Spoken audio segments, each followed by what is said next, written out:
नमस्कार दोस्तों, मैं अतुल तिवारी आप सबका फिर से स्वागत करता हूं यूट्यूब चैनल प्रीमियर आधार आईएएस एकेडमी में।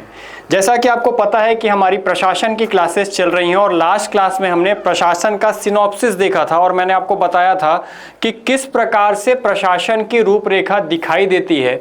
और इसमें हमने सरकार देखी थी और सरकार को 3 भागों में बांटा था, जिसमें विधायिका, कार्यपालिका और न्यायपालिका 3 प्रकार की सरकार के अंग हमने देखे थे। और मैंने आपसे वादा किया था कि जब मैं नेक्स्ट वीडियो में मिलूंगा आपको तो उस समय हम विधायिका की बात करेंगे। तो आज मैं विधायिका की लेक्चर के साथ आपके सामने फिर से उपस्थित हूं, जिसमें हम देखे थे कि विधायिका को हमने 2 पार्ट में डिवाइड किया था। एक था विधायिका का अंग राज्यपाल और दूसरा था विधानमंडल।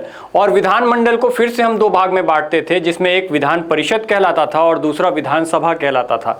चूंकि आपको पता ही है कि छत्तीसगढ़ में विधान परिषद काम नहीं करती है, ये केवल 6 राज्यों में काम कर रही है। ऐसा हम देख चुके हैं पहले के वीडियो में कि केवल 6 राज्यों में ही विधानसभा है, ठीक है। और इसके भी ग्रुप आप आसानी से बना सकते हैं। जैसे आप देखेंगे कि बिहार है, उत्तर प्रदेश है, ये दोनों जगह पर है, ऊपर उत्तर के क्षेत्र में। नीचे जाएंगे तो आपका महाराष्ट्र, तेलंगाना, आंध्र प्रदेश और कर्नाटक, ये 4 ऐसे राज्य हैं नीचे दक्षिण में जहां पर विधान परिषद काम करती है। और उत्तर में 2, बिहार और उत्तर प्रदेश, ये 2 ऐसे राज्य हैं जहां पर विधानसभा कार्य करती है, विधान परिषद कार्य करती है। तो इन्हीं 6 राज्यों में केवल विधान परिषद देखने को मिलती है, बाकी के सभी राज्य में केवल विधानसभा काम कर रही है। जिनमें से छत्तीसगढ़ एक है, तो हमारे यहाँ पर भी विधानसभा काम करती है।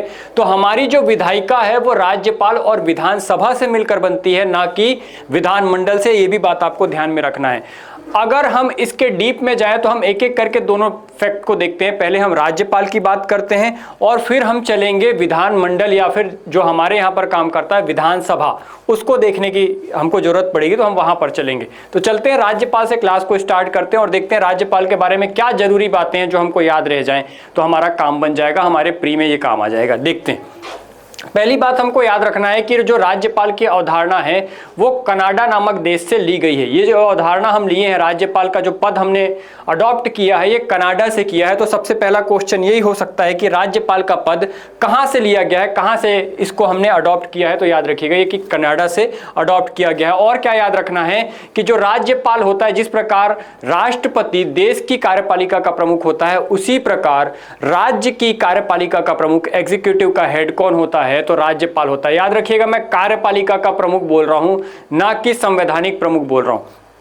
हालांकि राज्यपाल जो है वो संवैधानिक प्रमुख भी होगा और कार्यपालिका का प्रमुख भी होगा, क्योंकि संविधान की रक्षा करने का काम राज्य में कौन करता है, तो राज्यपाल करता है, क्योंकि ये राष्ट्रपति का रिप्रेजेंटेटिव है। इसलिए ये संवैधानिक प्रमुख भी है और कार्यपालिका प्रमुख भी है। लेकिन एक बात ध्यान रखिए कि ये वास्तविक प्रमुख नहीं है। अगर आपको बोले कार्यपालिका का वास्तविक प्रमुख कौन है, तो याद रखिएगा कि वो मुख्यमंत्री होता है, ना कि राज्यपाल। क्योंकि मुख्यमंत्री जो है राज्यपाल की सभी शक्तियों का प्रयोग स्वयं और मंत्रिपरिषद के द्वारा करता है। तो मंत्रिपरिषद और मुख्यमंत्री मिलकर राज्यपाल की शक्तियों का प्रयोग करते हैं। सारे काम राज्यपाल के नाम से होते हैं, लेकिन उस नाम के पीछे काम किसका होता है, तो मंत्री और मंत्रिपरिषद का होता है। इसलिए कार्यपालिका का सर्वप्रमुख कौन होगा, तो राज्यपाल होगा, लेकिन वास्तविक प्रमुख कौन होगा, तो मुख्यमंत्री होगा।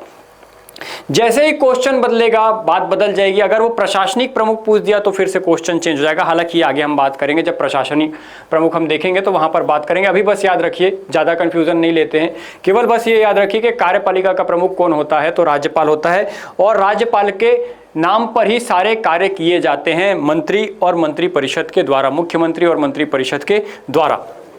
ये हमको ध्यान में रखना है। जो राज्यपाल के पद से राज्य का प्रशासन है वो संचालित होता है, इन्हीं के नाम से पूरे राज्य को संचालित किया जा सकता है। एक व्यक्ति 1 से अधिक राज्यों का राज्यपाल हो सकता है और ऐसा प्रावधान 7वें संविधान संशोधन से किया गया है। याद रखिएगा पहले ये प्रावधान नहीं था, बाद में इसे जोड़ा गया कि एक जो व्यक्ति है वो 1 से अधिक राज्यों का राज्यपाल भी हो सकता है। ये बात हमको ध्यान में रखनी है। संसदीय व्यवस्था होने के कारण राज्यपाल राज्य की समस्त कार्यकारिका का संवैधानिक प्रमुख भी होता है। मैंने आपको ये पहले ही बता दिया। आगे देखते हैं। कुछ जो अनुच्छेद हैं जो हमारे भारतीय संविधान में लिखे गए हैं जो कि राज्यपाल से संबंधित हैं, उनके एटलीस्ट हमको नंबर्स याद हो और हमको ये पता हो कि उसमें क्या दिया गया है। जैसे इसकी स्टार्ट करते हैं हम 153, आर्टिकल 153 से इसका स्टार्ट होता है। यहाँ पर बताया गया राज्यपाल के पद के बारे में कि हर राज्य में एक राज्यपाल होगा। तो राज्यपाल का पद कहाँ पर बताया गया है? तो 153, आर्टिकल 153 अनुच्छेद 153 में बताया गया है कि हर राज्य में एक राज्यपाल होगा। 154 में बताया गया, 154 में बताया गया है कि कार्यपालिका की जो शक्तियां हैं वो किस पर निहित होंगी? तो राज्यपाल पर निहित होंगी। जितनी भी एग्जीक्यूटिव पावर्स हैं वो किसके पास होंगी? तो राज्यपाल के पास होंगी। ये कहां पर बताया गया है? 154 आर्टिकल्स में बताया गया है।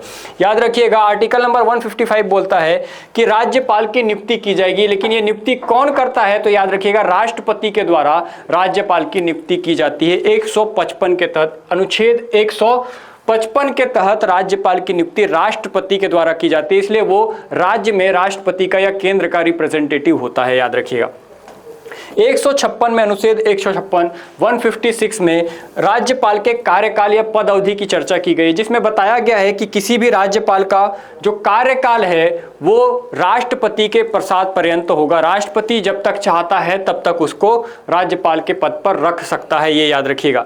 161 में क्षमादान की शक्तियां बताई गई है। 161 में दोनों में अंतर क्या होता है? तो याद रखिएगा, राष्ट्रपति जो क्षमादान की शक्ति देता है उसमें वो मृत्यु दंड को भी शामिल कर सकता है। वो किसी को मृत्यु दंड यदि दिया गया है तो उसको भी वो क्षमा कर सकता है, लेकिन राज्यपाल को मृत्यु दंड को क्षमा करने की शक्ति प्रदान नहीं की गई है, केवल राष्ट्रपति के पास होती है।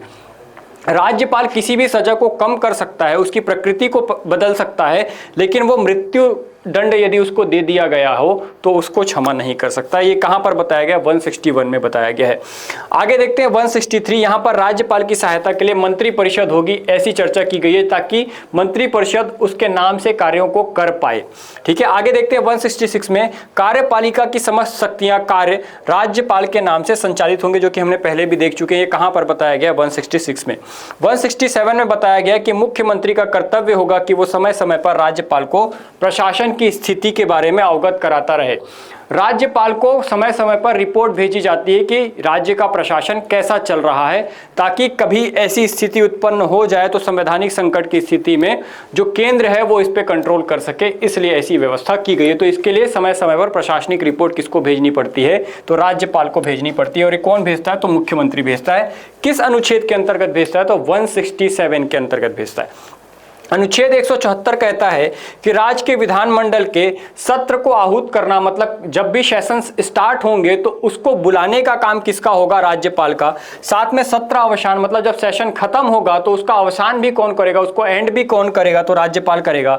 साथ में यदि विधानसभा डिसॉल्व हो जाती है तो ये भी पावर किसके पास है? उसको डिसॉल्व करने का पावर राज्यपाल के पास है। ये हमको ध्यान में रखना है। और ये पावर उसको कहां से मिलती है? तो आर्टिकल 174 से मिलती है। आर्टिकल 175, राज्यपाल का सदन अथवा दोनों सदनों को संबोधित करने तथा उन्हें संदेश देने का अधिकार। जब भी सेशन स्टार्ट होते हैं, जब भी विधानसभा के लेजिस्लेचर के सेशंस स्टार्ट होते हैं, सम्मेलन स्टार्ट होते हैं, तो याद रखिए इसकी शुरुआत कौन करता है? तो राज्यपाल करता है। उसके अभिभाषण से ही इसकी शुरुआत होती है।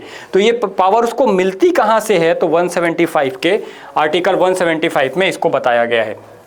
आगे देखते हैं, जो आर्टिकल 176 है ये कह रहा है राज्यपाल द्वारा विधानसभा को संबंधित, ये मैंने आपको बताया कि ये 175 में इसको संबोधित करने का अधिकार है और यहाँ पर संबोधन का अधिकार। दोनों में अंतर क्या है? तो ये फर्स्ट सेशन की बात कर रहा है 176, और 175 अदर सेशंस की बात कर रहा है। ठीक है, आगे देखते हैं 213, अनुच्छेद 213 जो है, सेक्शन जो सेक्शन कह रहा हूं, आर्टिकल 213 ठीक है, इसमें बताया गया है कि विधायिका की अवकाश अवधि में राज्यपाल की अध्यादेश जारी करने की शक्ति। अर्थात अगर ऐसी स्थिति है कि उस समय विधानसभा कार्य नहीं कर रही है तो राज्यपाल किसी नियम को लागू कर सकता है, जिसको हम अध्यादेश बोलते हैं, जिसमें अभी तक के विधानसभा का कंसर्न नहीं है, उससे चर्चा नहीं हो पाई है। ये किसी ऐसी स्थिति में होता है जब विधानसभा कार्य नहीं कर रही हो और उस समय कोई ऐसी आवश्यक परिस्थिति बन जाए कि हमको नियम बनाना पड़ता है, तो उस समय में राज्यपाल के पास ये पावर है कि वो किसी नियम को बना सकता है, लेकिन बाद में इसका अप्रूवल लेना पड़ता है विधानसभा से। ये सब आपने संविधान में पढ़ा होगा। ये पावर उसको कहाँ से मिलती है? तो 213 से मिलती है। राज्यपाल कोई भी अध्यादेश बना सकता है, जैसा कि हमने अभी देखा रिसेंटली छत्तीसगढ़ में कि 2024 में जो चुनाव हुए पंचायत के चुनाव, उसमें पंचायत और नगर पालिका के नियमों में कुछ संशोधन करना था। तो उस समय पर हमारी विधानसभा कार्य नहीं कर रही थी, सत्र नहीं चल रहे थे, तो राज्यपाल ने अपनी शक्ति का प्रयोग करते हुए, जो कि उसे 213 के अंतर्गत दी गई है, उस शक्ति का प्रयोग करते हुए उन्होंने उसमें चेंजेस किए और उसके जो रिजर्वेशन के क्राइटेरिया थे उनको चेंज कर दिया गया, उनको बदल दिया गया और कुछ चुनाव के नियम में भी परिवर्तन किए गए। किसके अंतर्गत किए गए? 213 के अंतर्गत। वहीं 244 में बताया गया है, अनुच्छेद 244 में, कि इसके तहत राज्यपाल को जनजाति सलाहकार परिषद, जिसको TAC कहते हैं, के परामर्श से आदिवासी मामलों के संबंध में स्वतंत्र विधान लाने के लिए पूर्ण शक्ति प्रदान की गई है। तो ये सारे मेन आर्टिकल्स थे जो कि राज्यपाल से संबंधित हैं। अब हम देख लेते हैं कि छत्तीसगढ़ में किन किन राज्यपालों ने काम किया है। अब तक छत्तीसगढ़ में टोटल 8 राज्यपालों ने काम किया है और 3 कार्यवाहक राज्यपालों ने काम किया है। कौन कौन है? तो सबसे पहले जो हमारे राज्यपाल थे, गवर्नर थे, वो थे श्री दिनेश नंदन सहाय जी। ये हमारे पहले राज्यपाल हैं, याद रखिएगा। इनके बाद श्री कृष्ण मोहन सेठ को राज्यपाल बनाया गया, जिनके स्थान पर दिक्कत होने के कारण एक कार्यवाहक राज्यपाल को लाया गया, जिनका नाम है सुशील कुमार शिंदे। सुशील कुमार शिंदे कार्यवाहक राज्यपाल थे। आपसे ऐसा भी पूछ सकता है कि पहले कार्यवाहक राज्यपाल या पहले कार्यवाहक गवर्नर कौन से थे? तो श्री सुशील कुमार शिंदे। पहला गवर्नर कौन है बोलेगा तो दिनेश नंदन सहाय, ठीक है, पर पहले कार्यवाहक कौन है बोलेगा तो याद रखिएगा श्री सुशील कुमार शिंदे जी। तीसरे जो हैं इस क्रम में श्री ESL नरसिम्हन, ये हमारे तीसरे राज्यपाल थे। जब भी हम काउंट करते हैं तो कार्यवाहक को काउंट नहीं करते हैं, ये याद रखिएगा। इसलिए तीसरा क्रम किस पे आ रहा है? ESL पर आ रहा है, नरसिम्हन जी पर आ रहा है, याद रखिएगा। तो तीसरे क्रम के कौन है? अगर आपसे पूछा जाए केवल राज्यपाल कितने हुए तो 8 हुए। टोटल कितने हुए कार्यवाहकों को मिलाकर? ऐसा क्वेश्चन आ जाए तो ये नंबर 3 प्लस कर देना है। 8 और 3 कितना हो जाएगा? 11 हो जाएगा। तो याद रखिएगा अब तक टोटल 11 लोगों ने हमारे यहाँ पर राज्यपाल के रूप में कार्य किया है। लेकिन मुख्य रूप से कितने राज्यपाल हुए हैं? तो 8 राज्यपाल। जो वर्तमान राज्यपाल हैं उनका क्रम कौन सा है? तो 8वां है। देखेंगे अभी कौन है, ठीक है। ESL नरसिम्हन तीसरे हैं। चौथे कौन है? श्री शेखर दत्त हमारे चौथे राज्यपाल हैं। वहीं दूसरे कार्यवाहक राज्यपाल कौन बने थे? तो श्री राम नरेश यादव को दूसरा कार्यवाहक राज्यपाल बनाया गया था। इनके बाद जो परमानेंट राज्यपाल आए वो थे श्री बलराम दास जी टंडन, जिनका क्रम था 5वां, ठीक है। 6वीं फिर से एक कार्यवाहक के रूप में आनंदीबेन पटेल को राज्यपाल बनाया गया था, जो एक्चुअल में आप देखें तो यहाँ से आप काउंट करने जाएंगे तो 3, 3, 6 और 7 और ये 8वां क्रम आनंदीबेन पे ही आ जाता है। लेकिन ये क्योंकि कार्यवाहक थी इसलिए इसको इस क्रम में काउंट नहीं कर रहे हैं। अगर कंटिन्यूएशन में देखें तो 6वें नंबर पर जो हमारे राज्यपाल रहे हैं वो है अनुसुईया उइके जी। श्रीमती अनुसुईया उइके जी जो थी वो हमारी 6वीं राज्यपाल थी, ठीक है। 7वें राज्यपाल के रूप में श्री विश्वभूषण हरिचंदन जी ने काम किया है और वर्तमान में श्री रेमंड डेका, जो कि वर्तमान में हमारे राज्यपाल हैं, ये राज्यपाल के रूप में कार्य कर रहे हैं। तो ये आज का जो लेक्चर था इसमें हमने राज्यपाल की बात की। कल मैं आपसे फिर इसी टाइम पर मिलूंगा और तब हम राज्यपाल से आगे बढ़कर राज्य की विधायिका की बात करेंगे, उसकी संरचना देखेंगे और वर्तमान में छत्तीसगढ़ में किस प्रकार की विधायिका काम कर रही है, उसमें कितने मंत्री हैं, कितनी महिलाएं हैं, ये सारी चीज़ों पर हम चर्चा करेंगे। आशा करता हूं कि आज का जो वीडियो लेक्चर है आपको पसंद आया होगा। अगर आया है तो इसको लाइक, शेयर, सब्सक्राइब करना ना भूलें। धन्यवाद, मिलेंगे बहुत जल्दी। डियर व्यूअर्स, अपने एग्जाम की तैयारी को और बेहतर करने के लिए हमारे चैनल को लाइक, शेयर और सब्सक्राइब करना न भूलें।